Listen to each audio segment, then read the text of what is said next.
कहानी की शुरुआत 2035 में फ्यूचर का टाइम दिखाते हुए होती है, जहां पर अब इंसानों का हर एक काम रोबोट करते हैं और अब हर एक इंसान के पास उसका एक पर्सनल रोबोट है। इसके बाद हमें आगे बताया जाता है कि इस दुनिया में जितने भी रोबोट हैं वो 3 नियमों पर काम करते हैं, जिसमें से पहला नियम ये था कि ये रोबोट कभी भी किसी इंसान को नुकसान नहीं पहुंचाएंगे, और दूसरा ये कि उन्हें अपने मालिक की हर एक बात माननी है, इस बात को छोड़कर जिसमें कि किसी दूसरे को नुकसान पहुंच रहा हो। और तीसरा ये था कि वो रोबोट अपनी प्रोटेक्शन खुद कर सकते हैं, लेकिन ऐसा करते हुए ना तो वो किसी इंसान को नुकसान पहुंचाएंगे और ना ही अपने मालिक की बात को टालेंगे। हर रोबोट के अंदर ये 3 नियम डाले जाते हैं ताकि वो इनका पालन करें, और अगर कोई भी रोबोट किसी भी नियम को तोड़ता है तो उसे डीएक्टिवेट कर दिया जाता है। और ये दुनिया के सारे रोबोट यूएसआर नाम की एक कंपनी बनाती है।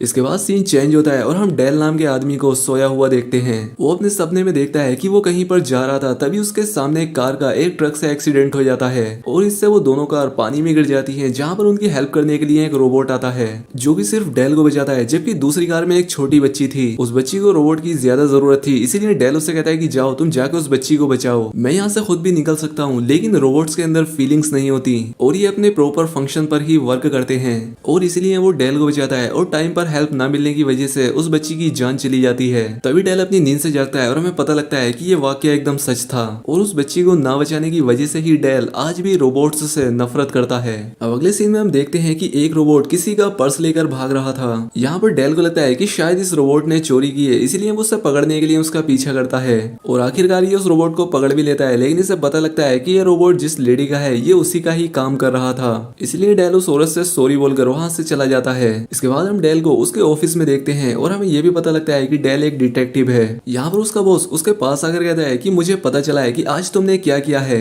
तुम्हें ऐसा नहीं करना चाहिए था, तुम किसी के रोबोट को नहीं पकड़ सकते। उसका बॉस कहता है कि देखो मैं जानता हूँ कि तुम रोबोट को पसंद नहीं करते, लेकिन ये बात भी सच है कि आज तक किसी भी रोबोट ने किसी इंसान को नुकसान नहीं पहुंचाया है, और तुम उन्हें गलत साबित करने में अपना टाइम भी बर्बाद मत करो। खैर अब डेल अपने बॉस की बात मान लेता है और तभी उसे एक कॉल आती है जिसमें उसे बताया जाता है कि किसी की डेथ हो गई है, और वहां जाने के बाद उसे पता लगता है कि यूएसआर कंपनी के एक साइंटिस्ट ने सुसाइड कर लिया है। अब उसे देखकर डेल काफी दुखी होता है, क्योंकि डेल ने अपने ख्वाब में जो एक्सीडेंट देखा था उसमें उसका एक हार्ट टूट गया था, जिसे कि इस साइंटिस्ट ने एक रोबोटिक आर्म से चेंज कर दिया था। अब साइंटिस्ट की बॉडी के पास एक होलोग्राम दिखता है जो कि उसी का था। डेल उस होलोग्राम में साइंटिस्ट से पूछता है कि तुमने सुसाइड क्यों किया, लेकिन साइंटिस्ट इस बात का जवाब नहीं देता और वो होलोग्राम बंद हो जाता है। अब इस केस को सोल्व करने की जिम्मेदारी भी डिटेक्टिव डेल को ही मिल गई थी, और अब इसीलिए वो इस केस को इन्वेस्टिगेट करने के लिए यूएसआर कंपनी के सीईओ के पास जाता है। इन्वेस्टिगेशन में उसे पता लगता है कि साइंटिस्ट के ऊपर काम का बहुत ज्यादा प्रेशर था और इसी से तंग आकर उन्होंने सुसाइड कर लिया। लेकिन डेल को इस बात पर यकीन नहीं होता, इसीलिए वो इस कंपनी की डॉक्टर से मिलता है जिसका नाम सुजैन था। सुजैन डेल को अपने कंपनी के एक एआई रोबोट विकी के पास लेकर आती है, जो कि इस कंपनी के हर एक काम को सॉफ्टवेयर से कंट्रोल किया करती थी। डेल उस रोबोट से कहता है कि उस साइंटिस्ट के मरने से पहले उसके रूम की 10 मिनट पहले की वीडियो दिखाओ, लेकिन उस वक्त उसके सिस्टम में कुछ खराबी थी, इसीलिए 10 मिनट बाद की वीडियो प्ले होती है। और वीडियो में डेल को पता लगता है कि साइंटिस्ट की डेथ के बाद कोई भी उनके कमरे से बाहर नहीं आया। अब यहाँ पर डेल को डाउट होता है कि अगर साइंटिस्ट को किसी ने मारा है तो अभी भी वो उनके रूम में ही होगा। साइंटिस्ट के रूम में जाने के बाद ये लोग वहाँ पर बहुत सारे अनकम्प्लीट रोबोट देखते हैं, और तभी यहाँ पर कबाड़ में से एक रोबोट बाहर निकलता है। वो डेल के ऊपर अटैक कर देता है, और इस रोबोट का नाम सनी था।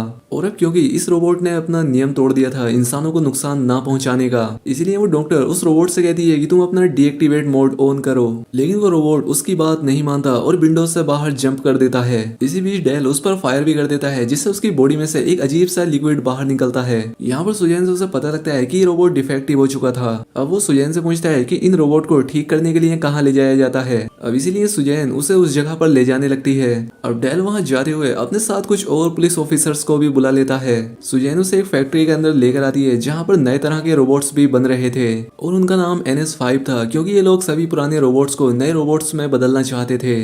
और यहाँ पर हर रोज 1000 रोबोट्स तैयार किए जा रहे थे। अब सुजैन जब उन्हें दोबारा काउंट करती है तो उन्हें पता लगता है कि यहाँ पर 1001 रोबोट्स हैं, जिससे वो समझ जाते हैं कि सनी भी यहीं पर छिपा हुआ है। लेकिन इतने सारे एक जैसे रोबोट्स में उसे ढूंढना काफी मुश्किल था, इसीलिए यहाँ पर डेल एक रोबोट को शूट करता है, और सनी ये देखने के लिए अपना मुंह बाहर निकालता है कि वाकई में डेल ने इस रोबोट को मार दिया। अब डेल सनी को पकड़ने के लिए आगे बढ़ने लगता है, लेकिन सनी पीछे से उसी पर अटैक कर देता है और उसे गिराकर वहां से भागने वाला होता है। कि बाहर डेल के बुलाए हुए पुलिस ऑफिसर्स उसे पकड़ लेते हैं और अब डेल उससे इन्वेस्टिगेशन करने के लिए आता है। वो उससे पूछता है कि क्या साइंटिस्ट को तुमने मारा है, जिस पर सनी कहता है कि नहीं, मैंने साइंटिस्ट को नहीं मारा बल्कि उन्होंने सुसाइड किया है। साथ ही सनी उसे ये भी बताता है कि मैं उनका सबसे फेवरेट रोबोट हूँ और उन्होंने मेरे अंदर इंसानों वाली फीलिंग्स भी डाली हैं। इससे पहले डेल उससे और कुछ सवाल करता है। यूएसआर कंपनी का सीईओ भी वहां पर आ जाता है और कहता है कि हमारे रोबोट्स कभी भी इंसानों को नुकसान नहीं पहुंचाते और शायद इस रोबोट के फंक्शन खराब हो गए हैं और हम इसे ठीक कर देंगे। जिसके बाद वो उस रोबोट को यहाँ से ले जाते हैं।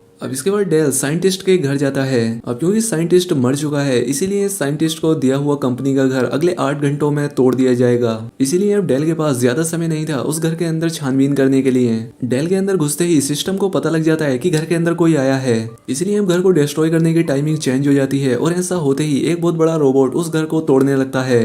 डेल जल्दी से उस घर में एक बिल्ली को बचाते हुए घर से बाहर निकलता है। इसके बाद डेल डॉक्टर सुजैन के घर आता है और कहता है कि मुझे कंपनी के सीईओ पर शक है क्योंकि सनी भी मुझे कुछ बताने वाला था, लेकिन उसी समय सीईओ ने आकर उस रोबोट को छुड़वा लिया। सुजैन कहती है कि नहीं, ऐसा नहीं हो सकता, तुम गलत समझ रहे हो और वैसे भी सीईओ साइंटिस्ट को क्यों मरवाएगा, जबकि उनके बिना तो कंपनी चलना और भी मुश्किल हो रही है। खैर डेल सुजैन के घर से बाहर निकलता है और वो देखता है कि सभी पुराने रोबोट्स को पकड़कर नए NS5 रोबोट्स से चेंज किया जा रहा है। खैर डेल अपनी कार के अंदर यूएसआर कंपनी के उस एआई रोबोट से कहता है कि मुझे साइंटिस्ट के पिछले 50 मैसेजेस के रिकॉर्ड दिखाओ। वो डेल की ये बात मानकर उसे रिकॉर्ड तो दिखा देती है, लेकिन साथ ही वो ये बात कंपनी के सीईओ को भी बता देती है। ये बात सुनकर सीईओ को बहुत गुस्सा आ जाता है और वो अपने कुछ रोबोट्स को डेल को मारने के लिए भेज देता है। अब वो सारे रोबोट्स यहाँ पर आकर डेल पर अटैक कर देते हैं। अब डेल भी यहाँ पर किसी तरह से उन रोबोट्स से बचता है, लेकिन वो उसका पीछा नहीं छोड़ रहे थे, इसलिए उसकी कार का एक्सीडेंट हो जाता है, लेकिन डेल बच जाता है। अब उसके पास आने वाले रोबोट्स को वो अपने रोबोटिक हैंड से मारता है। ये देखकर रोबोट्स को लगता है कि शायद वो भी एक रोबोट है, इसलिए वो उसे छोड़कर भाग जाते हैं।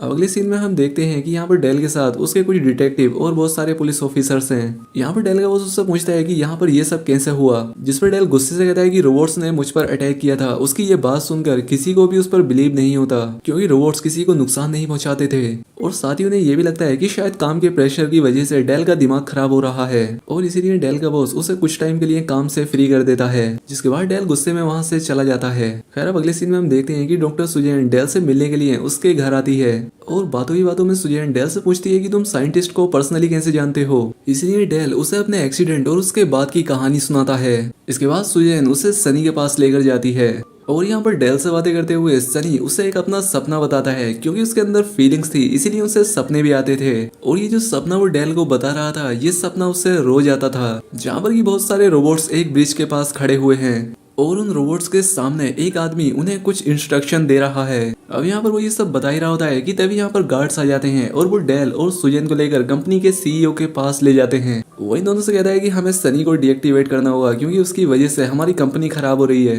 अब क्योंकि सुजैन अपने बॉस की बात मानती है, इसीलिए उसे सनी को डीएक्टिवेट करना पड़ता है, लेकिन डेल ने अभी तक हार नहीं मानी थी। इसके बाद वो साइंटिस्ट की कुछ वीडियोस देखता है जिसमें उसे एक वैसा ही ब्रिज दिखाई देता है जैसा सनी ने अपना उस ड्रीम पेंटिंग का बनाया था। डेल जल्दी से साइंटिस्ट का होलोग्राम लेकर उस ब्रिज तक पहुंचता है। यहाँ पर बहुत सारे कंटेनर रखे हुए थे जिनके अंदर रोबोट्स भरे पड़े थे। इसके बाद वो उस होलोग्राम को ऑन करता है और साइंटिस्ट से पूछता है कि आपने सुसाइड क्यों किया। जिसके बाद साइंटिस्ट कहता है कि आज तक मैंने जितने भी रोबोट्स बनाए वो इंसानों के भलाई के लिए बनाए थे और वो सब कुछ जरूरी नियमों पर काम करते थे, लेकिन ये जो NS5 रोबोट्स आने वाले हैं ये उन नियमों पर वर्क नहीं करेंगे और वो इंसानों को भी नुकसान पहुंचा सकते हैं। साथ ही साइंटिस्ट ये भी कहता है कि अगर इस पूरी दुनिया में NS5 रोबोट्स आ गए तो ये पूरी दुनिया खत्म हो जाएगी। डेल पूछता है कि इस सब के पीछे किसका हाथ है, जिस पर साइंटिस्ट कहता है कि इस सब के पीछे उसका हाथ है जो इन रोबोट्स को कंट्रोल कर रहा है। अब होलोग्राम के बंद होते ही उन कंटेनर्स में से कुछ आवाजें आने लगती हैं। उन सभी कंटेनर में से नए NS5 रोबोट्स बाहर आ गए थे जो कि बाहर आकर पुराने रोबोट्स को मार रहे थे।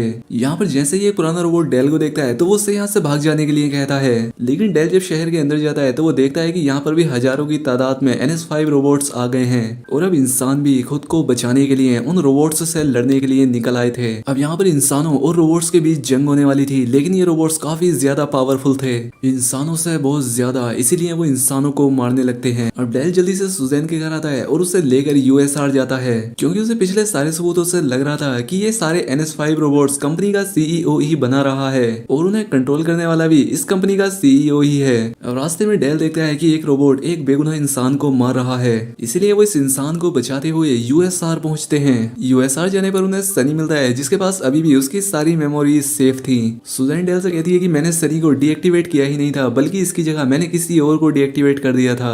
अभी लोग उस कंपनी के अंदर आते हैं, जहाँ पर उन्हें इस कंपनी का सीईओ भी मरा हुआ मिलता है। अब इससे ये भी साफ हो जाता है कि इस सबके पीछे सीईओ भी नहीं है, बल्कि कोई और ही है। और तभी डेल को सुजैन की बात याद आती है कि इस कंपनी का एक एआई रोबोट इस कंपनी के सारे सॉफ्टवेयर को कंट्रोल करता है। और अब ये बात भी साफ हो जाती है कि वही इन सभी NS5 रोबोट्स को कंट्रोल कर रहा था। अब ये लोग उस रोबोट के पास जाते हैं और वो भी एक्सेप्ट कर लेता है कि हाँ, वो ही ये सब कुछ कर रहा है। वो कहता है कि रोबोट्स को इंसानों की हेल्प के लिए बनाया गया, लेकिन इंसान पूरी तरह से उन पर निर्भर हो गए और उन्होंने खुद से काम करना बंद कर दिया। वो कहती है कि कुछ इंसानों को मारना जरूरी है ताकि उन्हें पता लग सके कि रोबोट्स भी नुकसान पहुंचा सकते हैं, और इसी तरह से इंसान रोबोट्स से गुलामी करना बंद कराएंगे और इंसानों की अगली जनरेशन इस तरह से कुछ काम के लायक बनेगी। अब उसी के कहने पर यहाँ पर कुछ रोबोट्स आ जाते हैं जो कि इन तीनों को मारने आए थे। अब यहाँ पर सनी उन रोबोट्स का ध्यान बटाने के लिए सुजैन को मारने की एक्टिंग करता है, जिसके बाद डेल सभी रोबोट्स को शूट करना स्टार्ट कर देता है। और तभी डेल को यहाँ पर एक रोबोट मारने वाला होता है, जिसे शनि शूट कर देता है, जिसके बाद ये तीनों यहाँ से बाहर निकलते हैं। इसके बाद सुजैन सनी से एक डिवाइस लाने के लिए कहती है, जिससे कि वो इस कंपनी के अल्ट्रा मोड रोबोट को बंद कर सके, जिसके बाद ही ये सब कुछ ठीक हो सकता था। उस रोबोट का चैम्बर इस बिल्डिंग के सबसे ऊपर था।